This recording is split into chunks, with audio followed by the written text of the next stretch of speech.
A couple of Sundays ago, Bill was talking with me about what's known as the problem of evil. The classic statement of the problem of evil goes something like this: if God exists, and if God is good, and if God is all powerful, how can there be so much evil in the world? Perhaps a more vivid way of expressing the problem of evil is Good Friday. They all heard him cry out. John and Mary standing at the foot of the cross, hardly able to breathe, to Judas knotting a rope to a tree, to Thomas hiding who knows where, to Peter weeping bitterly while the rooster crows 3 times. They all heard him cry out, my God, why have you forsaken me? Why are you so far from helping me from the words of my groaning?" How about you? Do you not hear him crying out? Do you not hear the rooster crowing, the crowd jeering, the soldiers hammering? Were you there when the lights went out? When hope died? When the end of everything that was good came? Captured by their horror and drowning in their despair, they seemed to have missed out on what else was going on. Not only did they miss it, but I'm sure I would have missed it too. In the midst of the despair and the horror and the darkness, I would have missed that something more was going on, that God was doing something unbelievable in the midst of this terror, horror, and despair.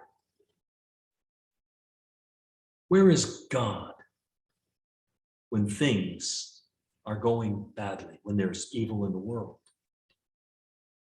Well, there are hints in the darkness that God, who seemed to have forsaken not just Jesus, but all of them, that God, who seemed so far from helping not only Jesus, but all of them and all of us, there are hints in the darkness that God was not missing.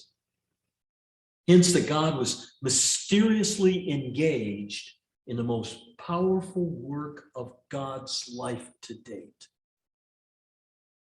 When the tears blind our eyes, we miss seeing Jesus whisper to another crucified man beside him, "Today you will be with me in paradise." When grief so pounds in our ears, we become deaf to everything else going around, and we miss hearing Jesus pray, "Father, forgive them." It is easy, far too easy, to miss God's salvation in the world in the midst of that tragic, terrible scene, just as it is easy, too easy, so very easy to miss God's gracious saving presence in our own world. This world so full of terrible, tragic, evil scenes that we see and hear about every stinking day. It makes no sense. An abandoned man painfully dying, bleeding flesh, cut and bruised to the bone. How could this bring salvation? How could this bring new life? And we have no clue how this could possibly make sense. Doesn't mean it doesn't make sense. That we have no answer for how this could work doesn't mean it cannot work. That we cannot answer the problem of evil in what happened to Jesus, nor in what happens today, doesn't mean that there is no answer. We're not alone in our not having a clue about where is God in the midst of our evil world. Peter, Thomas, John, Mary, they were just as clueless as we are. They too had no clue on that Thursday night when Jesus said he had longed to eat the Passover with them, but wouldn't until he came face to face with them in the kingdom. They had no clue that Judas would betray, that they would run away, that Peter would deny, that on Friday Jesus would die alone in agony. Where is God in the midst of evil? They had no clue that what looked like the end of everything would become the beginning of everything. They had no clue that in what was the appearance of ultimate tragedy was the incomprehensible penetration of God's life and light into the world's death and darkness. They had no clue that Jesus was conquering the darkness by entering it fully, crushing death through his own death. For the message of cross is foolishness to all who are presently perishing, but to those who are being saved, it is the power of God. We had no clue, no sense, no hope that this would be anything but the end. No clue that this is just the beginning. No clue that God was saving the world in what looked like the end of everything good in the world. We had no clue of salvation, and we have no clue today. An abandoned garage in a small town, not much shelter from cold or the rain, a young girl praying there as she whispers, "How could God leave us here in such pain?" She remembers those words of strange promise, claiming hope for the poor and the lost. And as she nurses her helpless new infant, she begins to consider the cost. How could this bring salvation? How could this bring new life? How could strength come from weakness? How could peace come from strife? An abandoned man painfully dying, bleeding flesh, cut and bruised to the bone.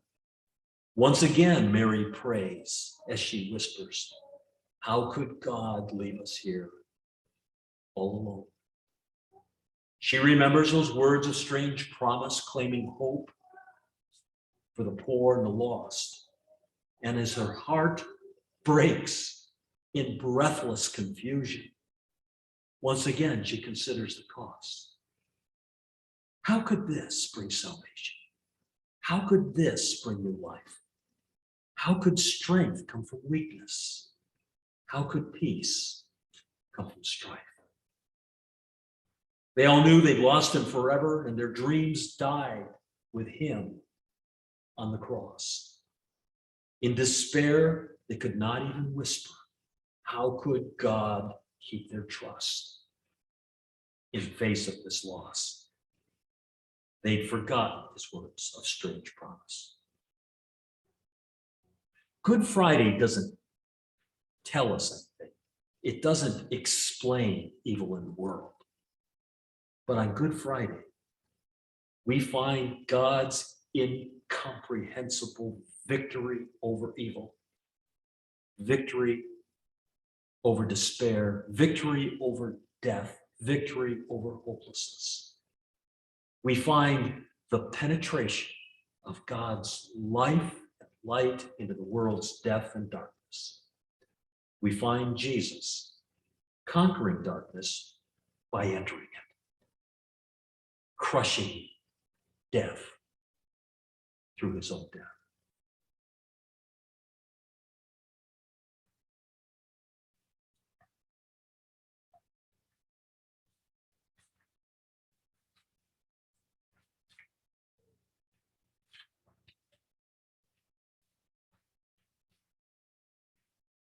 Let us pray.